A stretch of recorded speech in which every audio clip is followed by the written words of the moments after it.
you as somebody who you got your sleeves up right now, even, getting dirty and working hard. Like, what's your take on kind of not only having a plan, but kind of taking a step back to kind of work smarter and harder, Yeah, I mean, I think being busy, like in life, it's the times when you're actually inactive and you're sort of able to step back and kind of be at total peace, where there's not too much running. Mm-hmm. I find I'm most creative when I'm actually stepping away from work.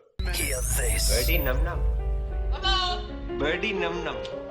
Okay. Yeah, so all your creative juices start flowing, because then when you're actually involved in your day-to-day, right? When you're doing, like, whether you're working at a corporate or whether you're doing the restaurant business, doing what you're so caught up in the activities that the patterns are so fixed for you, right?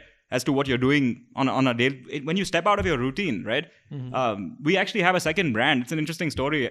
We have a second brand called, can I say, say it? Say It's called Candace's Gourmet Sandwiches, which is the second brand we launched earlier this year. I'm going to bleep it out. No, I'm joking. Okay. So that came to me because I went to Hyderabad, to look at the market for Chinita to expand there, And I just decided to go for one night just to, drive around the city, see what's going on, what the F&B scene is there. And I was sitting in the hotel the next day because there was a chief minister election happening. This was in December of 2018. And while I was sitting by the pool, eating some food, probably drinking a beer, at that moment, it came to me saying that, hey, we have this extra infrastructure in Bangalore. Why don't we think about launching a new brand there? What is the new brand that, what is something that we love that's missing in the Indian market? Sure. We all three partners were in the US for 10 years. We loved those sandwiches that you got there. Yeah. And suddenly everything just sparked, not only from the standpoint of saying, hey, this is a good idea, but I already thought about how to execute it. It occurred to me that we have a space that we are renting that was functioning as a central kitchen, which has extra capacity. We can probably add more people there, not increase our overheads.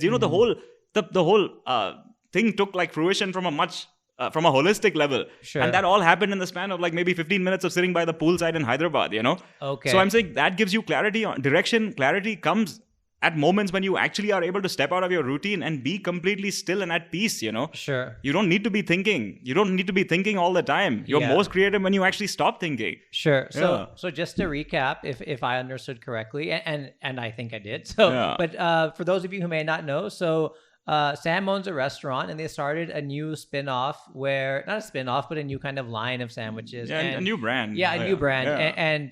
And you're saying same thing as a lot of restaurant owners here in Bangalore or the world, where it's, what do I do next? How do we increase profits? How do we increase revenue? How do we make our customers happy and all that stuff? Do we scale? Do we not? Do we go out? Do we go to Hyderabad? Do we keep it in Bangalore? Right. But regardless of all of that stuff, just by sitting at the pool, you had this completely fresh idea out of left field that kind of came in. Absolutely. It came out of nowhere, And that's the right choice more than whatever you were thinking in Hyderabad. Absolutely.